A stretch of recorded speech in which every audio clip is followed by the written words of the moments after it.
The man rents out his house to pay off his debts. 6 people with very different personalities and completely different styles of behavior live together. What kind of funny stories will happen between them? Chris is a college student. He has been living in this house with his mom since he was a child. Unfortunately, after losing his mom, Chris received a demand notice from the bank. If he doesn't make the payments, the bank will take the house in order to keep the memories shared with his mom. Chris decides to rent out the house and use the rent to pay off the debt. After Chris posted a notice that he would only take tenants named T. Son, he received a reply. So, 6 people named T with very different personalities lived together. The first T was Chris. No one ever came near him except to pay the rent, and he didn't accept kindness from anyone, even if someone reminds him that his pants are unzipped. His first reaction is that he doesn't have to. This is proof enough that Chris is a person with an extreme lack of trust. The second T is Sam. Although he often dislikes people, he is extraordinarily gentle when it comes to plants. Leo, who is a musician, is the third T. He has a very high level of intonation. He has a very high demand for pitch. Even introducing a name is all about pitch. The fourth T is Alex, who likes to cook,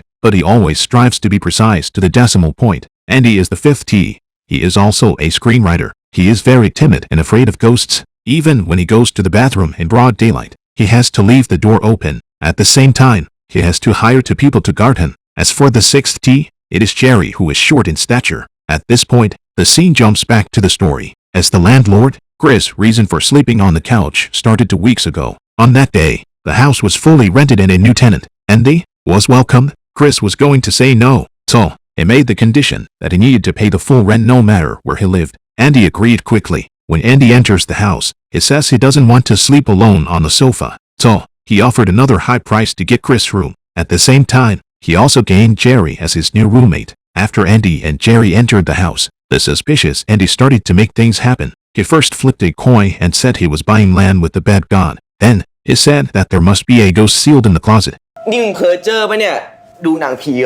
Jerry, on the other hand, said that as an only child, he was more afraid of loneliness than ghosts. Andy listens and comforts Jerry by saying that they will sleep together from now on. At night, Andy is chanting madly to his bed. Jerry, who wanted to go to the living room to escape the cleanliness, accidentally heard Chris talking to himself. It turns out that Chris had planned this a long time ago. As soon as their arrears are paid off, he kicks them out. The next day, the 6 of them Saturday in the living room for a meeting. Chris lists a page full of house rules and asks everyone to strictly enforce them. Alex just started reading the house rules. Sam disliked them on sight, earning him a sharp look from the crowd. Finally, Chris added another house rule. That is to keep a distance from yourself. I think the crowd was intimidated by the cumbersome house rule. When Chris left, Andy confusedly asked if he could drink the water on the table. The next morning, Alex is in the kitchen making breakfast. Chris wakes up at the sound of it, only to be teased by Alex. Will there be another house rule today? Forbidding breakfast to be made before the landlord wakes up. Chris asks Alex rhetorically if he's making the house rules too strict. Alex, however, asks him if he means keeping a distance. It seems that Alex is the exception when it comes to keeping distance. It's true that once a CP, always a couple. Immediately afterward, a doorbell interrupts the conversation. Chris gets up and opens the door. The girl at the door bluntly states that she's here to see T, only to be casually shooed away by Chris. Just in time, Jerry comes back on his bike. He tells the girl that everyone who lives here is named T and suggests that she be more specific in her description. The girl gestures at Jerry a few times. She said she was looking for a tall T. Punctured, Jerry leaves the girl behind and goes in the door. But with this girl, Sam acted differently. He came up foaming at the mouth and then passed out on the grass. The others rushed out to help when they saw this. Inside the house, Jerry and Andy were tending to the unconscious Sam. Chris, however, was preoccupied with what was going on outside the house. Ouch. Even his own husband doesn't need to keep such a close eye on him. Chris decides to go out and check the girl's identity. Alex is the first to admit that the girl is his ex-girlfriend. Leo then adds that the girl is about to become his ex-girlfriend. Hearing this, the girl asks Leo about the reason for the breakup, but Leo says it was because the girl was chewing too loudly. The girl rushes straight into the house to prove how outrageous this breakup reason is. She picks up a meat skewer and eats it at Leo, driven to desperation. Leo directly picks up a chair. When the girl saw this, she was heartbroken, threw down her backpack and left. After the girl left, Leo took out a puppy from the backpack. At this time, Sam, who had been unconscious for a long time, woke up and looked at the puppy with an excited face. Although the puppy was very cute, but Chris still gave Leo a deadline. If he can't still see the puppy tonight, Leo will be the first one to move out. In the evening, when Chris came back, Alex invited Chris to have dinner, but this is refused by Chris. At the dinner table, Jerry offers he can't help Sam with his fear of lifting with girls. Even Alex was on the side to persuade Sam to accept the treatment. Sam couldn't bear it and picked up his meal and left the table angrily. With a loud bang, the crowd got up and rushed outside the house. It turns out that Leo becomes agitated when he hears the sound of chewing. In order to stop Sam from chatting with himself while eating,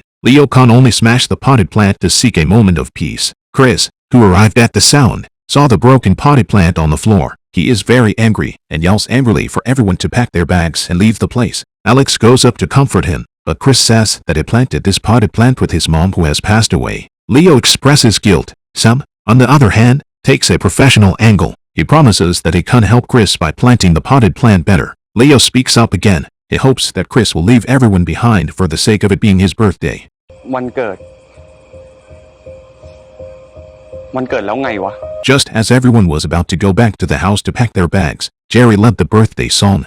At this time, the soft-hearted Chris compromised. He said that everyone could stay as long as Leo could get over the chewing sound. Then, the crowd returned to the house to help Leo celebrate his birthday. Leo came up with a brilliant way to overcome the chewing sound. That is to wear headphones to eat. To prevent a repeat of this type of incident, Leo asked Chris what else in this room was his mom's relics. So, with each item Chris named, Andy, who was afraid of ghosts, looked extra nervous until Chris talked about Andy and Jerry's room. At this moment, Andy's whole body started to tremble. In the twinkling of an eye, Andy takes Jerry and throws himself into the other people's room. At night, Chris celebrates his birthday alone to the cake. It turns out that today is also Chris' birthday. That's why he was so impressed by the birthday song earlier. Chris eats the cake. He can't help but wet his eyes as he recalls all the times he used to spend his birthday with his mom. The scene jumps to Alex and Leo's bedroom. At this point, the two are gossiping about the same ex-girlfriend, an ex-boyfriend, and an ex-boyfriend sharing a room. It seems that only a Thai screenwriter would dare to write like this.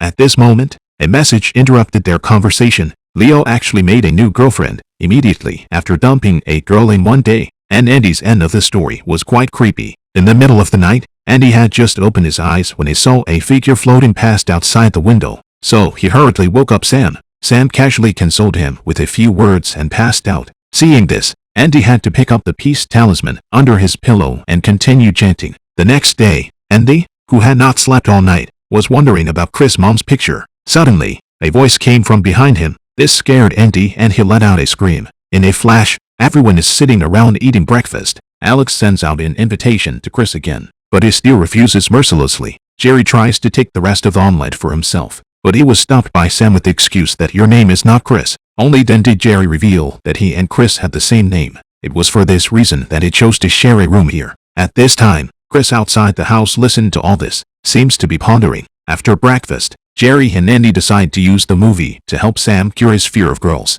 Sam, however, confesses that he is only afraid of pretty girls, and that he once gave up treatment because the doctor was too pretty. Jerry decides to play a trick on him. He directly asked Andy to dress up as a woman, and had a close encounter with Sam. As a result, Sam still threw up, but this time it's not because he's afraid of girls, but he's disgusted by Andy's disguise. The next morning, Alex sends a third dinner invitation to Chris and is still rejected. Alex bitterly flags that he will never invite Chris to dinner again. Sam thanks Jerry and Andy. At the same time, he hoped that both of them would not toss themselves in the future, but without waiting for Sam to finish, Jerry said smoothly that there won't be a future, because it's better to choose the day than the day. With that, Jerry invited out a female classmate to help with the treatment. This time, Sam did not have the slightest reaction. Everyone thought that the treatment had worked, but Sam weakly explained that it was the other person because she was not pretty enough. After hearing this, the female classmate slapped Sam on the spot. Worthy of being Sam, even fear has to pick looks. On this day,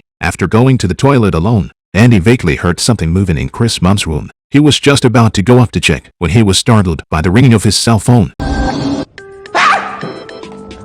Then, the door of the room suddenly closes, breaking down the last line of defense in Andy's heart. At night, scared and curious, Andy calls up Jerry. Together, they go to Chris' mom's room to find out the truth. Unexpectedly, a photo in the closet. This makes Jerry show a horrible face as if he had seen a ghost. On the other side of the screen, Chris comes home and finds out Alex had left himself a snack in the fridge and smiled sweetly. Alex had just gotten into a conversation with Chris. Sam jumped out and interrupted the two. Chris caught a glimpse of the slap mark on Sam's face and pressed him for a reason. Sam tried to spit, but a quick reacting Alex covered his mouth. With that, he was forcibly removed from the scene. With Sam's problems still unresolved, Leo's quirks are once again bothering the crowd. Leo grew up unable to tolerate, as a child, sounds other than speech coming out of other people's mouths. Growing up, Leo changed girlfriends frequently because of this quirk. As a result, he was also honored with the title of Playboy. In order to live as normal a life as possible, Leo used his headphones as an organ. Early this morning,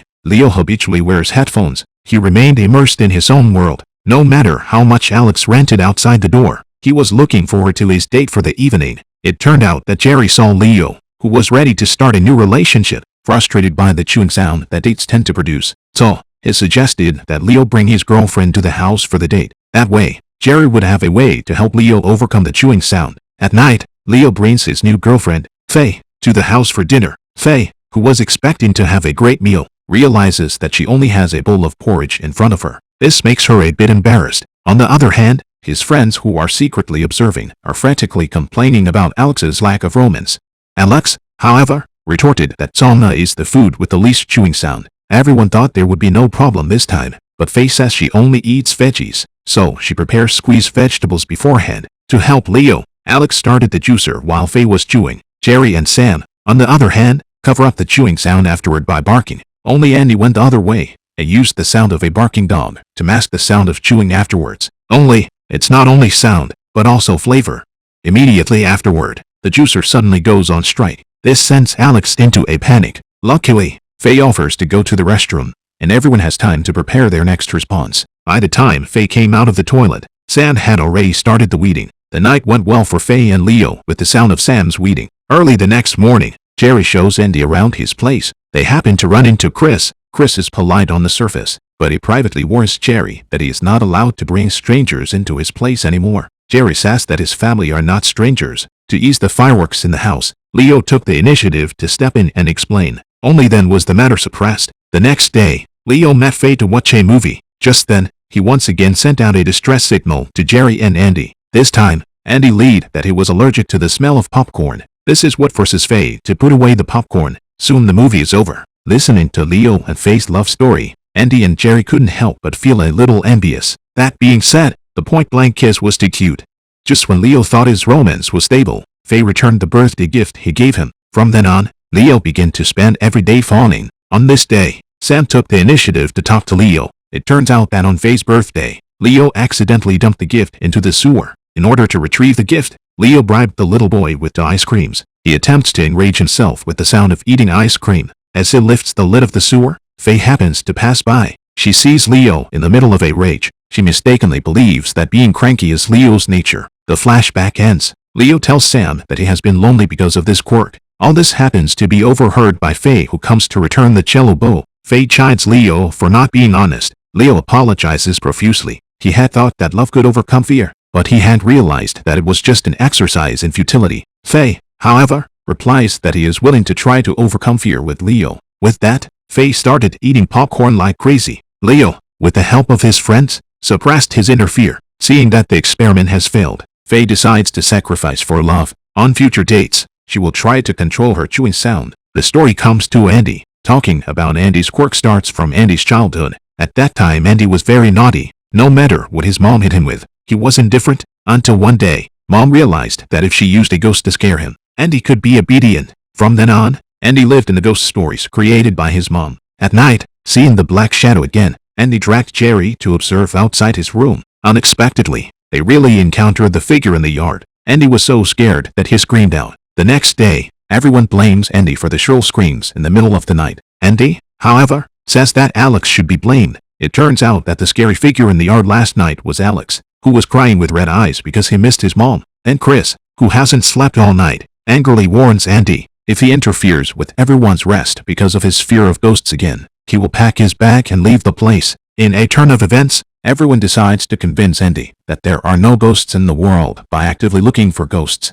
According to the instructions for finding ghosts on the internet, Andy needs to hold up a black umbrella in the darkest place of his home and silently recite "ghosts are around." Even though all his friends are around, Andy still played the human oboe persona to the extreme the moment he opened the umbrella. On this day, Chris and Leo left the house one after another. That's when Sam and Alex sent a message that they weren't coming home tonight. just as Andy was thankful that he still had Jerry for company. Jerry, however, suggested that he would be staying out with his dad tonight. At this moment, Andy's whole body begins to panic. At night, the timid Andy tries to make himself brave. He turns on all the lights in the whole family. He even covered Chris' mom's picture with a white cloth. After a gust of wind, Andy accidentally picks up Chris' mom's death notice. He learns that today is exactly the 50th day since Chris' mom left. Andy, who is afraid of bumping into the ghost of Chris' mom, immediately rushes back to his room. At that moment, another black shadow flashed by. Andy remembered what Jerry had said about conquering fear with fear,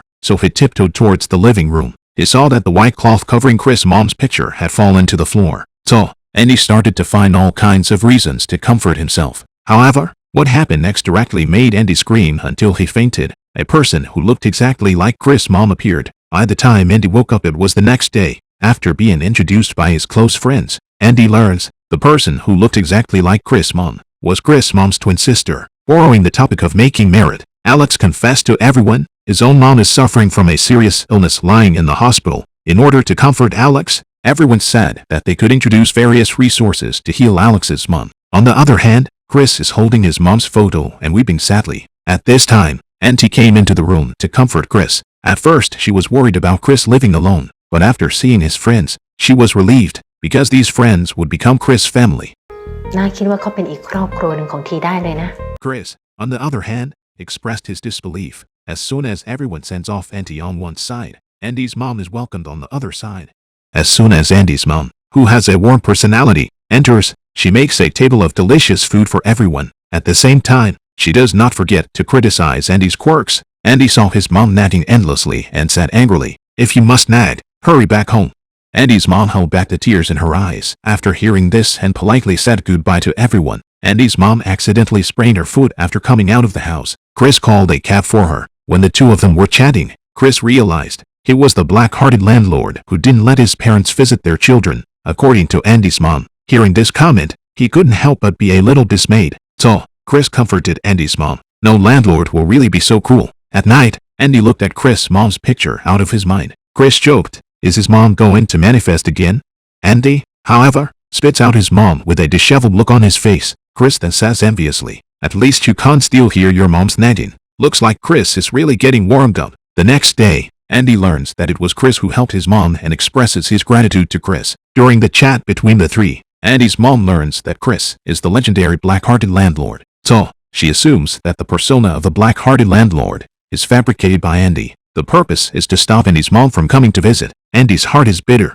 In the twinkling of an eye, Andy is going to the toilet. Andy's mom follows closely. She wants to help her son to break the habit of not closing the door when he goes to the toilet. Andy is very upset about this. He blamed his mom for turning him into what he is now. Friends came to the scene, but could not resolve the conflict between the mother and son because of her leg injury. Andy's mom had a hard time walking down the stairs. Andy saw the situation or heartbroken to help his mom downstairs. After Andy's mom left, Chris told Andy. Andy's mom had said, if Andy's fear of ghosts has anything to do with her, she will feel guilty for the rest of her life. He told Andy that he had to get over his fear, even if it was for the sake of the people who loved him. After Chris went to his room, Andy received an apology message from his mom. Andy then realizes how much his mom loves him. Today's story starts with Sam. The reason why Sam wants to throw up at the sight of a beautiful woman has finally been found. Sam, who was obese as a child, was once hurt badly by a goddess, and since then, Sam vomited frequently. At that time, Sam thought he vomited because of obesity, but after successfully losing weight, he realized that he would vomit whenever he saw a beautiful woman. When Sam met his first love, Kelly, again, he was a bit surprised because the goddess of the year, but now turned into a no longer make him vomit fat girl. Sam tells Kelly his story. Kelly feels guilty, faced with Kelly, who has even lower self-esteem than himself. Sam proposes that the two of them be a couple for a day to experience it. The happy date begins. Sam not only goes shopping with Kelly, but also takes pictures of Kelly. By doing so, he encourages Kelly to discover her own beauty. After the date, Kelly wants Sam to overcome his fears. She hopes that Sam can find someone who can be there for her. Sam also wishes Kelly from the bottom of his heart to find a boyfriend who does not covet her appearance. After returning home, Sam saw Jerry sneaking into Chris' room. So, he rushed up to check it out. As the saying goes, everyone has a heart for gossip. Chris' room was crowded with people all of a sudden. Although everyone didn't understand why Jerry was collecting Chris' hair, but they still tried their best to help. Friendship is sometimes so-so. In the end, Jerry succeeded in getting Chris' hair. When the group came out of Chris' room, they bumped into Alex. Alex was curious but had to stop when he saw that Jerry was in some trouble. For the safety of the crowd, Alex instructed everyone to leave the scene of the incident as soon as possible, because Chris is coming back. In the evening, Chris, who has always been out of place with everyone, he unprecedentedly wore clothes with a T on it today. This also means that he has officially joined the family. Thanks to Auntie's words, they'll be your family. Chris has changed. After dinner, Sam came across a post on the internet asking for help in caring for pot plugs. Being a good gardener, Sam decided to be kind, but what Sam never expected was this. The person who asked for help was none other than Grace, who had previously slapped herself for being trolled for not being pretty. To apologize, Sam decides to help Grace save the potted plant. The next day, Sam and Grace met at the flower market, right in the process of purchasing the nutrient solution. Sam witnessed the whole process of Grace being broken up. In order to appease Grace's emotions, Sam gives Grace a potted plant that doesn't need much care. It is this potted plant that brings Sam and Grace closer together. While Sam and Grace were chatting happily, Andy and Jerry, a pair of gossip CPS, went online. With just a few words, Andy and Jerry asserted that Sam is taking a step towards love. On this day, Sam realized that Grace had emptied her personal homepage, so he purposely takes Grace out for a walk. Love gradually sprouts in their ordinary interactions. After returning home, Sam is surrounded by his friends who ask him questions. When the friends ask Sam if he likes Grace, Sam sheepishly admits it. As it turns out, the friends have long known from Grace that Sam and Grace get along very well.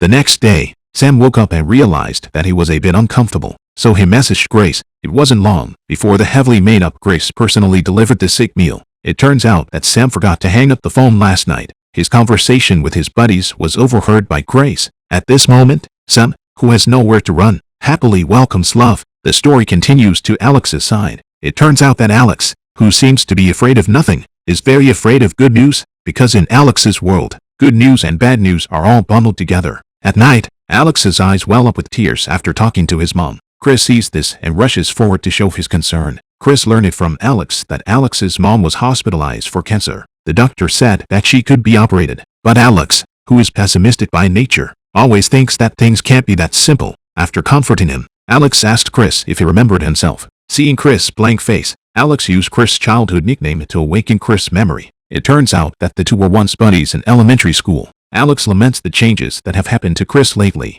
At the same time, he asks Chris if he still remembers the agreement between the two. Chris was once again asked, and Alex saw this and stopped pestering him. After Chris goes to his room, Alex's inner monologue reveals hints of a deeper relationship between the two. The next day, Jerry returns. He was just about to peek at what Chris was writing when Chris found out. Jerry had to approach Alex to gossip and find out what Chris was writing. Alex was preoccupied with the ice cubes he had asked Jerry to buy. Jerry, however, is cute and cuddly with wanting to use both good and bad news. He tells Alex the news that the ice cubes have melted into water. Seeing Alex's resistance to the good and bad news game, Jerry couldn't help but ask him why. After learning about Alex's negativity, Jerry decided to tell Alex what the game of guessing which hand the candy is in. Sometimes, what follows good news can also be good news, but throughout the game, Jerry hid candy in both hands. At the end of the game, Alex gets a call from his aunt. He learns that his mom's condition has worsened. Alex rushed non-stop towards the hospital. In this moment, Alex wished beyond hope. After opening the hospital room, he was able to reap the good news like he did when he unwrapped the candy. Alex's mom woke up and began to explain the aftermath. This left Alex feeling frustrated. At this time, Chris came to visit Alex's mom as a childhood friend. At the same time, he instructed Alex's mom to be active in her treatment, so that they can go to the beach and play together as they did when they were children. On the way home, Alex asked Chris why he was talking to his mom about his childhood. It's clear that Chris doesn't remember anything. Instead, Chris said that he remembered that the two of them had promised to be good friends all the time. Then Chris took out the picture he drew and told Alex that line about taking mom to the beach together was also true. Hey, what's the point of being good friends? Isn't it better to be boyfriends?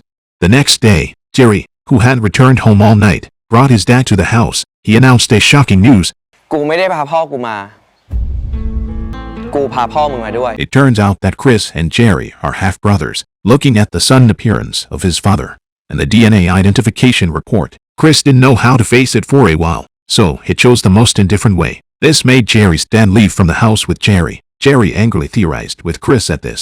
It turned out that Jerry had been confused about the fact that he had the same name as Chris. So, he asked his mom about the past. At that time, Jerry just suspected that Chris was his half-brother, until Jerry found a photo of Chris' mom and his dad in Chris' mom's closet. After hearing this, Chris still insisted on kicking the two out. Jerry, however, asks Chris if he doesn't want to know what happened back then. With Jerry's narration, the story goes back to the old days. Jerry's dad and Chris' mom eloped, despite their family's opposition, and gave birth to Chris. Jerry's dad thought he could make his family accept Chris' mom by virtue of Chris' birth, but unexpectedly, he got into a car accident on his way home, so much so that he lost all his memories. Since then, he and Chris' mom completely parted ways. At the end of the flashback, Jerry stated that he did this in the hope of making Chris realize that he was not alone, and at the same time, he hoped that Chris could be his brother and help him eliminate his disease of being afraid of being alone. Unexpectedly, Chris states that he can't live alone. กูเคยหวังว่ามึงอาจจะเป็นพี่ชายที่ดีสักคนแต่ว่าวันนี้กูขอเป็นลูกคนเดียวที่มีความสุขดีกว่าวะ เหมือนกันมึง In the evening, Andy commiserates as his best friends see off Jerry and Jerry's dad, worthy of his CP, the only one whose heart aches is himself. After Jerry left, everyone talked to Chris, but this triggered a deeper level of resistance from Chris. Chris kicked everyone out in a huff. As everyone leaves one by one, Alex is the only one who urges Chris to live a good life. So is this drama about whose CP to guard?